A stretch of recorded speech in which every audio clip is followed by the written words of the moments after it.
Hey everyone, welcome back to the channel. In today's video, I'm going to show you exactly how to upload the photos to your Aura frame from a computer step by step. So first of all, you need to open your web browser. Over here in the search bar, you need to simply search for Aura web platform. So when you are on the official website of Aura, you just have to provide your login credentials.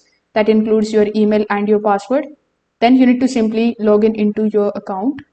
Now, when you log in, you are going to see this type of interface in front of you. So over here, you will see the option of add photos. When you tap on the option of add photos, your gallery will be opened in front of you on your computer. So you need to choose the images from your computer. After uploading, select your Aura frame and then confirm it. This way, your photos will automatically sync and appear on the frame within just a few seconds. Now you can also drag and drop it. So instead of clicking on this add photos option, you just have to drag the images from your computer and drop it over here. This particular method also works, and once it is uploaded, you can assign your photos to your frame and they will also sync instantly.